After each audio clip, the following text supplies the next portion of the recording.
Ok, vào việc luôn nhá. Số 6, dậy sớm để thành công. Nhưng mà dậy sớm xong rồi làm gì để thành công á? Thì không biết nữa. Kệ, cứ làm cái đã. Bạn cài một chục cái báo thức 5 phút một lần, ép mình dậy lúc 5 giờ sáng để học ngoại ngữ trong tình trạng ngái ngủ. Xong rồi hôm nào đến văn phòng cũng phải truyền cà phê liều cao vào người thì mới tỉnh táo làm việc được. Sao phải khổ thế nhỉ? Rõ ràng là mình học lúc đêm khuya thấy vào hơn hẳn cơ mà. Thực sự thì nếp ngủ và thức của mỗi người sớm hay là muộn được quyết định bởi thứ gọi là chronotype, tạm dịch là kiểu thời gian sinh học của mỗi người. Có nhiều cách phân loại chronotype khác nhau, và đây là cách của tiến sĩ tâm lý Michel Bourdias, tác giả của cuốn sách The Power of When. Bạn hãy xem mình thuộc nhóm nào nhé. Nhóm gấu thì rất khỏe khoắn vào buổi sáng và uể oải vào buổi chiều. Nhóm sói thì chậm chạp vào ban ngày nhưng lại bùng nổ năng lượng vào lúc tối muộn. Nhóm sư tử thì khá giống nhóm gấu, tuy nhiên thời gian của họ sẽ sớm hơn. Ví dụ họ có thể dậy từ 4-5 giờ sáng và đi ngủ sớm hơn so với phần lớn thế giới. Nhóm cá heo thì đặc biệt hơn một chút. Họ thường ngủ không sâu, đôi khi khó ngủ, rất nhạy cảm với âm thanh ánh sáng nên giờ giấc ngủ của họ khá là lộn xộn. Nhóm này chỉ chiếm 10% dân số thôi. Họ thường là những người rất thông minh, làm cái gì cũng giỏi, trừ việc ngủ. Hơi lan man nha. Đại loại là cơ thể bạn có xu hướng ngủ tự nhiên của nó.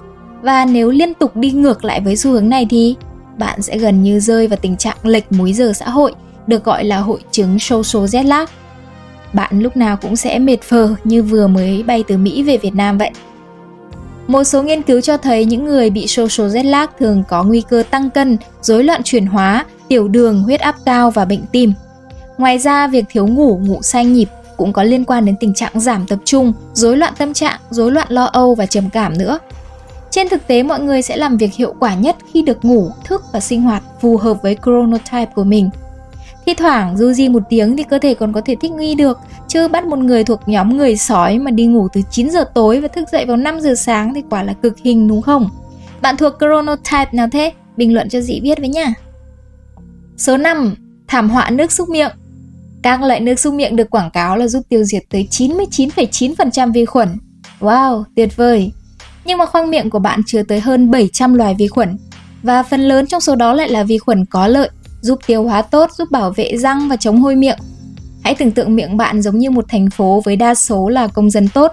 Họ đang giữ cho mọi thứ ổn định, phồn vinh, hạnh phúc. Chỉ có vài kẻ phá rối thôi. Thế mà bạn nỡ lòng nào dội một cơn mưa nước súc miệng xuống thành phố ấy, tiễn bay màu tất cả vi khuẩn tốt lẫn xấu luôn vậy. Khi bạn liên tục phá hủy hệ sinh thái trong miệng, vi khuẩn xấu thường quay lại nhanh hơn, mạnh hơn, và chẳng còn vi khuẩn tốt ở đó để mà kìm hãm chúng. Thế là hơi thở của bạn có khi còn khắm hơn ngày trước nữa. Biết thế chả dùng nhỉ. Và nghiêm trọng hơn nữa này, trong miệng có một số vi khuẩn tốt giúp chuyển hóa nitrat trong thức ăn thành nitric oxide, giúp giãn mạch máu và giữ huyết áp ổn định. Nếu bạn tiêu diệt sạch chúng đi trong một thời gian dài, tức là bạn vô tình có thể làm rối loạn huyết áp của chính mình. Chưa hết, nước súc miệng mạnh còn làm khô miệng nữa, mà ít nước bọt thì có thể làm tăng nguy cơ sâu răng và các bệnh về nướu. Nước bọt mới chính là hàng rào tự nhiên của miệng nhé. Sự thật là nước súc miệng không thể thay thế được việc đánh răng đâu. Cái cảm giác the mát đến rát miệng ấy có thể khiến bạn cảm thấy sạch, nhưng thực chất bạn đang thảm sát cả một hệ sinh thái tự nhiên rồi.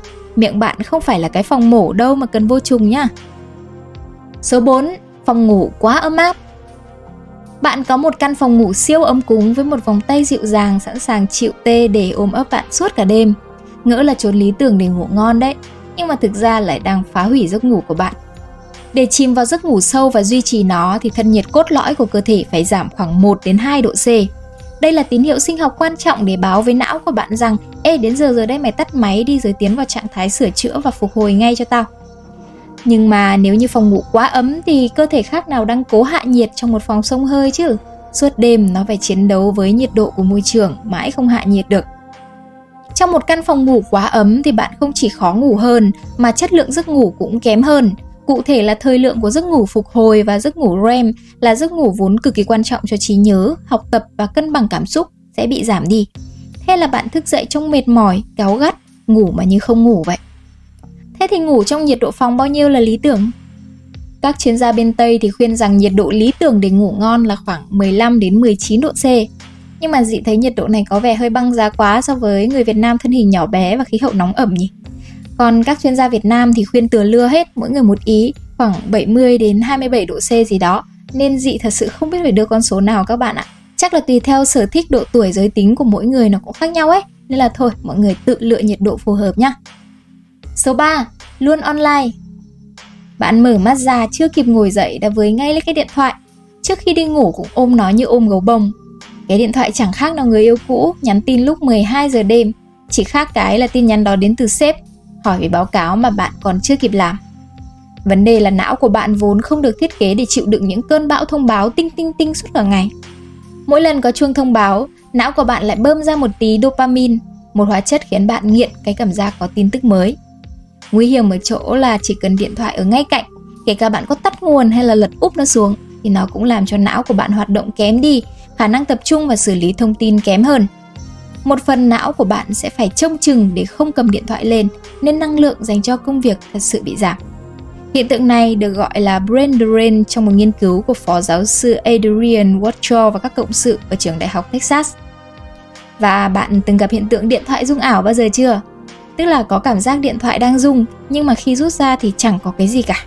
Đó là do não của bạn thèm khát thông báo tới mức nó tự tưởng tượng ra đó thôi. Mỗi lần bạn check điện thoại, sự tập trung của bạn sẽ vỡ vụn và phải mất từ 60 đến 90 giây bạn mới quay trở lại được trạng thái tập trung hoàn toàn để thực hiện nhiệm vụ ban đầu.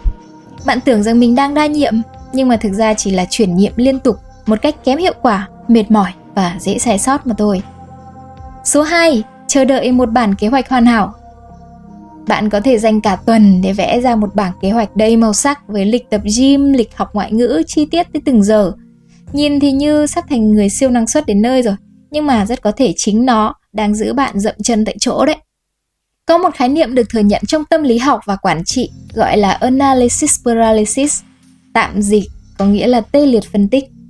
Nó chỉ tình trạng là khi có quá nhiều lựa chọn và quá tập trung vào phân tích, con người thường trì hoãn và không ra quyết định. Mỗi lần bạn hoàn thiện thêm một ô trong bảng kế hoạch thì hệ thống khen thưởng trong não của bạn lại tiết ra dopamine, hóa chất khiến bạn cảm thấy sướng vì tưởng rằng mình đã tiến bộ. Giống như là một người vừa mới vẽ được bản đồ kho báu còn chưa nhấc mông lên đi tìm mà đã tưởng mình sắp thành tỷ phú đến nơi vậy. Càng chỉnh sửa, càng thêm chi tiết, bạn càng cảm thấy mình bận rộn và sắp thành công. Nhưng đó là một vòng lặp ảo tưởng, vì trên thực tế bạn vẫn chưa bắt đầu cơ mà. Cho đến khi cuộc sống ném vào bạn một sự cố bất ngờ, những kế hoạch cứng nhắc của bạn thường sụp đổ. Trong khi đó, người khác lại chọn cách hành động ngay với một bản kế hoạch chỉ tạm đủ tốt thôi rồi vừa làm vừa học. Họ mới là người tiến xa hơn, vì thế giới ngoài kia đâu có kiên nhẫn chờ bạn hoàn thiện chiến lược 10 năm của mình đâu. Một bản kế hoạch chưa hoàn hảo nhưng được thực thi luôn thì sẽ hiệu quả hơn cả chục bản kế hoạch hoàn hảo chỉ nằm trong máy tính. Số 1. Gội đầu mỗi ngày. Ngoài kia bao la sóng gió và giây phút chill nhất trong ngày chỉ có lúc đi tắm gội mà thôi. Thoa dầu gội thơm phức lên đầu và cảm nhận sự sảng khoái tuyệt vời mà ai cũng thích. Nhưng thói quen gội đầu hàng ngày có thể đang tuyên truyền về da đầu của bạn đấy. Da đầu sản sinh ra bã nhờn, lớp dầu tự nhiên vừa là dầu xả, vừa là lá chắn của tóc. Nó giữ cho tóc của bạn ẩm, dẻo dai và bóng mượt. Khi bạn gội đầu hàng ngày, đặc biệt là với dầu gội chứa nhiều sunfate thì bạn đang cử một biệt đội chất tẩy rửa hóa học lên da đầu của mình để thủ tiêu hết lớp dầu tự nhiên ấy. Da đầu của bạn sẽ hoảng loạn, tiết dầu nhiều hơn để bù lại. Thế là chỉ vài tiếng sau khi gội, tóc bạn lại bóng nhờn. Bạn nghĩ, trời ơi, tóc bết quá phải gội tiếp thôi. Và vòng luẩn quẩn bắt đầu. Gội đầu quá nhiều có thể biến da đầu thành sa mạc khô cằn. Nó ngứa ngáy, bong tróc và sinh ra thứ không khác gì gầu. Tóc bạn thì xơ xác, giòn và dễ gãy. Đặc biệt, nếu bạn nhuộm tóc thì việc gội đầu hàng ngày chẳng khác gì bạn x3 tốc độ để màu phai nhanh hơn. Bạn đang gội sạch cả tiền bạc của mình đấy. Trên thực tế, hầu hết mọi người chỉ cần gội đầu 2 đến 3 lần một tuần là đủ. Những người da dầu, luyện tập nhiều hoặc sống trong môi trường nóng nực, đổ nhiều mồ hôi thì có thể gội thường xuyên hơn, nhưng nên chọn loại dầu gội chứa ít sunfate thôi nhé.